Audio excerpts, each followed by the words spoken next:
بھی جاتے تو کچھ اور بات ہوتی، یوں مدینے ہم بھی جاتے تو کچھ اور بات ہوتی، وہیں راہ بھول جاتے تو کچھ اور بات ہوتی۔ اور میری زیست کے عناصر در مصطفیٰ پہ چل کر، میری زیست کے عناصر در مصطفیٰ پہ چل کر میرا ساتھ چھوڑ جاتے تو کچھ اور بات ہوتی، میرا ساتھ چھوڑ جاتے تو کچھ اور بات ہوتی۔ آئیے گزارش کرتا ہوں خطیب اہل سنت حضرت مولانا سید عبدالواسع نقشبندی چشتی قادری صاحب سے ملتمس ہوں کہ وائے اور اپنے نورانی خطاب سے ہم سب کے دلوں کو نور سے منور مجلہ فرمائے۔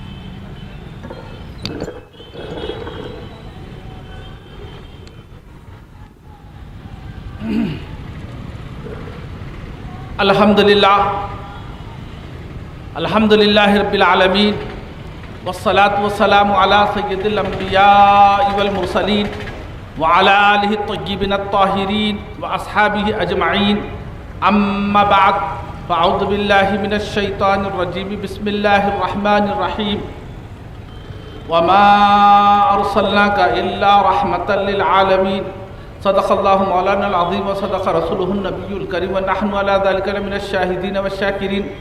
منا علینا ربنا اذ بعث محمدا، منا علینا ربنا اذ بعث محمدا، ایدہ بایدہ ایدنا باحمدا، ارسلہ مبشرا ارسلہ ممجدا، صلو علیہ دائما صلو علیہ سرمدا۔ جشن میلاد مصطفیٰ ہے آج، جشن میلاد مصطفیٰ ہے آج، جوش پہ رحمت خدا ہے آج، پس و نور پاک رب العالمی پیدا ہوئے، مبدع کونین ختم المرسلین پیدا ہوئے، جان عالم قبلہ اہل یقین پیدا ہوئے، شکر یزدی رحمت للعالمی پیدا ہوئے۔ صدر جلسہ آفتاب خطابت حضرت مولانا سید شجاعت علی سراج قادری صاحب قبلہ مدد اللہ العالی، صدر کل ہند مرکزی مجلس اہل سنت و جماعت، و مولانا محمد باقر علی صدیقی قادری صاحب، و مولانا محمد بن علی چشتی پاشا بھائی صاحب، و معزز بزرگوں دوستوں پیارے بچوں، السلام علیکم ورحمۃ اللہ وبرکاتہ۔ ابھی میں نے آپ کے سامنے جس آیت مبارکہ کو پڑھنے کا شرف حاصل کیا، قبل اس کے کہ آپ کے سامنے اس کا ترجمہ پیش کروں، سب مل کر کے آقا نامدار، مدنی تاجدار، فخر موجودات، عرب کے سورت، عجم کے چاند، وجہ تخلیق کائنات، سید الانبیاء والمرسلین، رحمت للعالمین، شفیع المذنبین صلی اللہ علیہ وسلم کی بارگاہ مقدسہ میں ایک مرتبہ جھوم جھوم کا درود پاک کا نظرانہ پیش کرے۔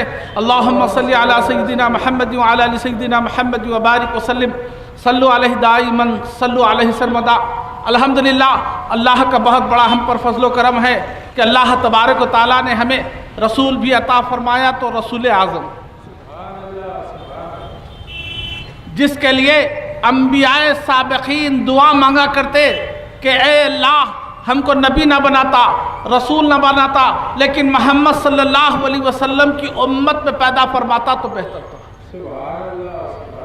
جتنا بھی ہم شکر ادا کرے کم ہے، اللہ تبارک و تعالیٰ نے ایسے رسول اعظم کی امت میں پیدا فرمایا، پھر اس کے ساتھ ساتھ کرم پر کرم، بالائے کرم یہ کہ ان کے چاہنے والے، ان کے عشاق میں ہم کو پیدا فرمایا، اہل سنت و جماعت میں پیدا فرمایا۔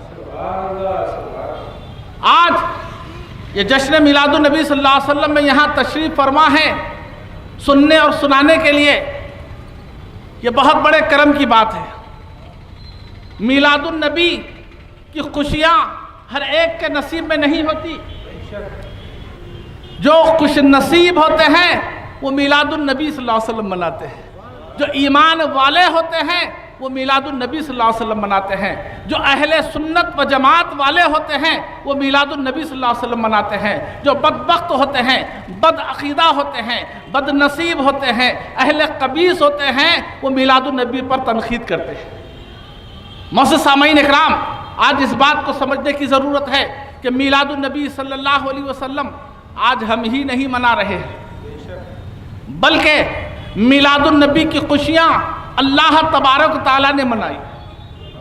میلاد کی خوشی میں سب کچھ بنا دیا، اور انبیاء و مرسلین نے خوشیاں منائی، فرشتوں نے خوشیاں منائی، حور و غلمان نے خوشیاں منائی، اور اتنا ہی نہیں، چرند پرند نباتات و جمادات، حیوانات، پتا پتا، ذرہ ذرہ میلاد کی خوشیاں منائی۔ معزز سامعین اکرام، اللہ تبارک و تعالیٰ کلام پاک میں ارشاد فرما رہا ہے وَمَا أَرْسَلْنَاكَ إِلَّا رَحْمَةً لِلْعَالَمِينَ، اور ہم نے آپ کو نہیں بھیجا مگر تمام عالموں کے لیے رحمت بنا کر بھیجا۔ تو بھیجنے کا جو معاملہ ہے وہ میلاد النبی صلی اللہ علیہ وسلم کا ذکر ہے، ایک دو آیتوں میں نہیں، اللہ تبارک و تعالیٰ کلام پاک میں کئی مقامات پر اپنے محبوب کو بھیجنے کا ذکر فرمایا، میلاد کا ذکر فرمایا۔ پھر بھی اس کے باوجود آج کہتے ہیں یہ کہ قرآن میں کہاں لکھا ہوا ہے؟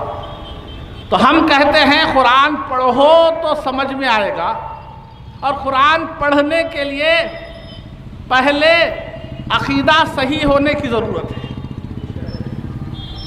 قرآن پڑھنے کے لیے، سمجھنے کے لیے، اس کو دیکھنے کے لیے روشنی کی ضرورت ہے، نور کی ضرورت ہے۔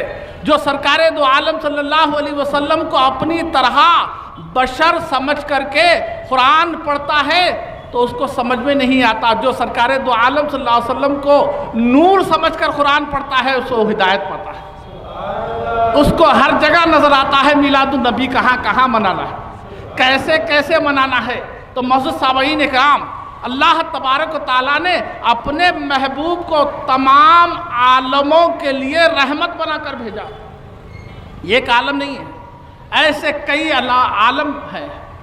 مفسرین اکرام نے بیان فرمایا کہ ایسے 18,000 عالم ہیں، اور جہاں جہاں خدا کی قدرت ہے وہاں وہاں ہمارے آقا کی رحمت ہے۔ اسی لیے کسی نے کیا خوب کہا کہ وہ ہر عالم کی رحمت ہے، کسی عالم میں رہ جاتے کہ ان کی مہربانی ہے کہ یہ عالم پسند آیا۔ سرکار مدینہ صلی اللہ علیہ وسلم کی حقیقت تو نور ہے، اللہ تبارک و تعالیٰ نے نور محمدی صلی اللہ علیہ وسلم کو بشری لباس پہنا کر کے بھیجا اس بشری عالم میں۔ لباس بشری میں بھیجنے کی وجہ کیا ہے؟ معزز سامعین اکرام، اپنی امت کو زندگی گزارنے کا سلیقہ سکھائے۔ لقد کان لکم فی رسول اللہ اسوۃ حسنہ، اسی لیے کھا کر کے کھانا سکھائے، پی کر کے پینا سکھائے، شادی بیاہ کر کے شادی بیاہ سکھائے، جنگ و جدال کر کے جنگ و جدال سکھائے، کاروبار کر کے کاروبار سکھائے۔ سرکار دو عالم صلی اللہ علیہ وسلم کو اگر بشری لباس پہنا کر کے نہ بھیجا جاتا تو کس میں اتنی تاب تھی کہ وہ نور محمدی صلی اللہ علیہ وسلم کو دیکھ سکے، برداشت کر سکے۔ معزز سامعین اکرام، اللہ تبارک و تعالیٰ اپنے محبوب کو بھیج رہا ہے تو تمام عالموں کی رحمت بنا کر بھیج رہا ہے۔ لیکن معزز سامعین اکرام، جو ایمان والے ہوتے ہیں اس کو سمجھتے ہیں، ہر ایک کو سمجھ میں نہیں آتی یہ بات۔ ایمان والا قرآن پڑھتا ہے تو رحمت للعالمین صلی اللہ علیہ وسلم کو اپنی طرح سمجھ کے نہیں پڑھتا، جب وہ تو اپنے آقا و مولا کو تمام مخلوقات میں، تمام لوگوں میں افضل و اعلیٰ سمجھ کر پڑھتا ہے، تمام انبیاء و مرسلین نے افضل و اعلیٰ سمجھ کر پڑھتا ہے۔ آج سرکار دو عالم صلی اللہ علیہ وسلم کو جو اپنی طرح بشر کہہ رہے ہیں، بدبخت، بد نصیب، ان کو قرآن کہاں سے سمجھ میں آئے گا؟ مسجد سامعین اکرام، ایک ہوتا ہے عقل کا اندھا، دوسرا ہوتا ہے نظر کا اندھا۔ تو مسجد سامعین اکرام یہ دونوں بھی اندھے ہیں، اس لیے کہ اللہ تبارک و تعالیٰ ہر مقام پر جتنے بدعقیدہ ہے، گمراہ ہے، ان کے تعلق سے فرماتا ہے لا تشعرون لا تشعرون لا تشعرون۔ اور یہ کیا کہتے ہیں؟ ہم تو اتحاد چاہتے ہیں، اتفاق چاہتے ہیں، آپس میں محبت چاہتے ہیں۔ تو معزز سامعین اکرام، حقیقت یہ ہے کہ یہ منافقوں کی بولی ہے۔ اللہ تبارک و تعالیٰ کلام پاک میں فرماتا ہے لا تفسدوا فی الارض قالوا انما نحن مصلحون الا انہم هم المفسدون ولکن لا یشعرون۔ یہ منافقین کہتے ہیں کہ ہم اتحاد و اتفاق چاہتے ہیں، حالانکہ یہی فسادی ہے، یہ اس کا شعور نہیں رکھتے۔ نئی نئی جماعتیں بنا کر کے، نئی نئے فرقے بنا کر کے مسلمانوں کو گمراہ کرتے ہیں، آپس میں لڑانے کی کوشش کرتے ہیں۔ یہ یہود و نصارہ کے ایجنٹ ہے، بظاہر لمبی لمبی داڑھیاں چھوڑ کر آ رہے ہیں، لمبے لمبے جھبے پہن کر آ رہے ہیں، اور نماز کی دعوت دے رہے ہیں، قرآن کی دعوت دے رہے ہیں۔ بھولا بھالا مسلمان یہ سمجھتا ہے کہ بہت اچھی بات ہے، ارے ہر کوئی ایمان والا سمجھتا ہے کہ اچھی بات ہے، لیکن اس صورت میں اچھی ہے جبکہ اس کا عقیدہ صحیح ہو، سرکار کو اپنی طرح بشر نہیں بلکہ افضل البشر سمجھے، نور علی نور سمجھے۔ معزز سامعین اکرام، میلاد النبی صلی اللہ علیہ وسلم کا منانا آج کل سے نہیں ہے، بلکہ ہمارے آقا وجہ تخلیق کائنات دنیا میں تشریف لانے سے پہلے سب کچھ اللہ تبارک و تعالیٰ نے انہی کے میلاد کے سلسلے میں بنایا۔ حضرت موسیٰ کلیم اللہ علیہ السلام اللہ تبارک و تعالیٰ سے کلام کر رہے ہیں۔ تفسیر کبیر میں امام فخر الدین رازی رحمۃ اللہ علیہ نے اس کی تفصیل بیان فرمائی ہے کہ موسیٰ کلیم اللہ علیہ السلام کلام کرتے کرتے بارگاہ خداوندی میں عرض کرتے ہیں کہ مالک و مولا، اس کے شکرانے میں کیا کرنا پڑے گا؟ تو نے مجھے بہت ساری نعمتوں سے نوازا۔ اللہ تبارک و تعالیٰ ارشاد فرماتا ہے وَمُتْ عَلَىٰ تَوْحِيدٍ وَحُبِّ مُحَمَّدٍ صلی اللہ علیہ وسلم۔ اے موسیٰ، اس کے شکرانے میں کیا کرنا پڑے گا معلوم؟ ایک تو یہ کہ توحید پر قائم رہنا پڑے گا، دوسرا یہ کہ میرے محبوب محمد صلی اللہ علیہ وسلم سے محبت رکھنا پڑے گا۔ آج توحید کے بہت سارے پرستار نئے نئے انداز میں نکل گئے ہیں اور یہ کہتے ہیں کہ اللہ کے سوا کسی کی تعریف نہیں کرنا۔ معزز سامعین اکرام، خالق کائنات ہو کر، رب العالمین ہو کر، حکم کس کو دے رہا ہے؟ کوئی ایسے ویسے کو نہیں، بلکہ اللہ کے نبی، اللہ کے رسول موسیٰ کلیم اللہ کو اللہ تبارک و تعالیٰ حکم دے رہا ہے کہ اے موسیٰ، اس کے شکرانے میں کیا کرنا پڑے گا معلوم؟ ایک تو یہ کہ وَمُتْ عَلَىٰ تَوْحِيدٍ وَحُبِّ مُحَمَّدٍ صلی اللہ علیہ وسلم، ایک تو یہ کہ توحید پر قائم رہنا پڑے گا، دوسرا یہ کہ میرے محبوب محمد صلی اللہ علیہ وسلم سے محبت رکھنا پڑے گا۔ خالی توحید سے کام نہیں چلے گا۔ آج کل کے نئے نئے فرقے نکل گئے ہیں جو کلمہ صرف لا الہ الا اللہ پڑھ رہے ہیں، صرف لا الہ الا اللہ اپنی کمروں میں، اپنے مقامات پر، اپنے آفسوں میں لکھ کر لگا رہے ہیں۔ تو معزز سامعین اکرام، گوتم بدھ بھی کلمے کا قائل تھا لا الہ الا اللہ کے، لیکن آج ہم اس کو مسلمان نہیں بولتے۔ ایمان والا اس وقت ہوتا ہے کہ لا الہ الا اللہ کے ساتھ محمد رسول اللہ پڑھے۔ اس لیے معزز سامعین اکرام، یہ آدھا کلمہ پڑھنے والے نکل گئے۔ حقیقت تو یہ ہے کہ عرش الہی پر بھی لا الہ الا اللہ کے ساتھ محمد الرسول اللہ لکھا ہوا ہے، جنت کی چوکھٹوں پر لا الہ الا اللہ کے ساتھ محمد الرسول اللہ لکھا ہوا ہے، شجر طوبہ پر لا الہ الا اللہ کے ساتھ محمد الرسول اللہ ایک ایک پتے پر لکھا ہوا ہے، حوروں کے پیشانیوں پر، ان کے سینوں پر، آنکھوں کے پتلیوں پر لا الہ الا اللہ کے ساتھ محمد الرسول اللہ لکھا ہوا ہے۔ یہ حضرت آدم علیہ السلام نے دیکھ کر کے اپنے بیٹے شیش علیہ السلام کو فرمایا کہ اے بیٹا، جب کبھی تم لا الہ الا اللہ پڑھو، محمد رسول اللہ، لا الہ الا اللہ محمد رسول اللہ آپ نے پڑھ کر دیکھا اور وصیت فرمائی کہ جب کبھی تم اللہ کا ذکر کرو تو اللہ کے ذکر کے ساتھ ساتھ محمد صلی اللہ علیہ وسلم کا بھی ذکر کرنا۔ معزز سامعین اکرام، یہ آدم علیہ السلام کی ناخلف اولاد ہے، یہ جو گستاخ نکل گئے ہیں، آدھا کلمہ پڑھ رہے ہیں۔ معزز سامعین اکرام، سب امتیوں کا کلمہ لا الہ الا اللہ نوح نجی اللہ، لا الہ الا اللہ موسیٰ کلیم اللہ، لا الہ الا اللہ عیسیٰ روح اللہ، ہر امتی اپنے نبی کا کلمہ پڑھا، لیکن الحمدللہ تمام انبیاء کرام نے لا الہ الا اللہ محمد رسول اللہ پڑھا۔ وہ کلمہ ہمارا کلمہ ہے۔ اللہ تبارک و تعالیٰ سے عرض کرتے ہیں حضرت موسیٰ کلیم اللہ علیہ السلام کہ مالک و مولا، کیا تیری توحید میرے لیے کافی نہیں ہے؟ محمد صلی اللہ علیہ وسلم کی محبت مجھ پر لازم کیوں کی جا رہی ہے؟ تو اللہ تبارک و تعالیٰ ارشاد فرماتا ہے، اے موسیٰ کیا سمجھ رہے ہو میرے محبوب صلی اللہ علیہ وسلم کو؟ لولا محمد و امتہ لما خلقت الجنہ ولا النار ولا الشمس ولا القمر ولا اللیل ولا النہار ولا ملکا مقربا ولا نبی مرسلا ولا ایاک۔ اے موسیٰ، اگر میرے محبوب محمد صلی اللہ علیہ وسلم اور ان کی امت کو پیدا کرنا نہ ہوتا تو لما خلقت الجنہ، تو میں جنت کو نہ بناتا، ولا النار دوزخ کو نہ بناتا، ولا اللیل رات کو نہ بناتا، ولا النہار دن کو نہ بناتا، ولا الشمس سورج کو نہ بناتا، ولا القمر چاند کو نہ بناتا، ولا ملک مقربہ یہاں تک کہ ملائکہ مقربہ کو بھی نہ بناتا، ولا نبی مرسلہ یہاں تک کہ انبیاء و مرسلین کو بھی نہ بناتا، ولا ایاک اے موسیٰ یہاں تک کہ تجھ کو بھی نہ بناتا۔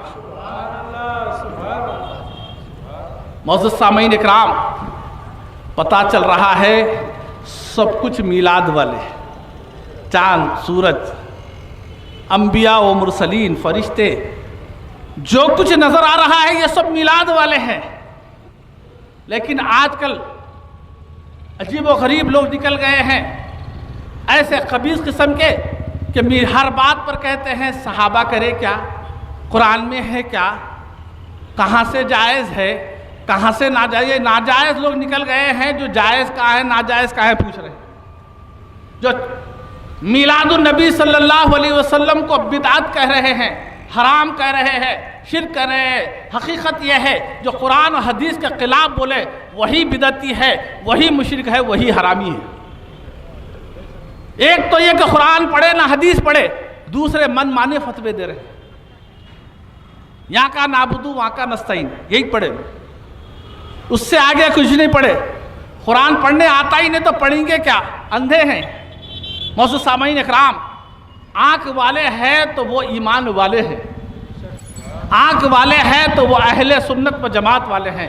قرآن کو صحیح پڑھنے والے، صحیح سمجھنے والے اور صحیح سمجھانے والے کوئی ہے تو وہ اہل سنت و جماعت ہے، جو سرکار سے، صحابہ سے، تابعین سے، تبع تابعین سے، اولیاء اللہ سے چلتے آ رہی اس جماعت کا نام ہے اہل سنت و جماعت۔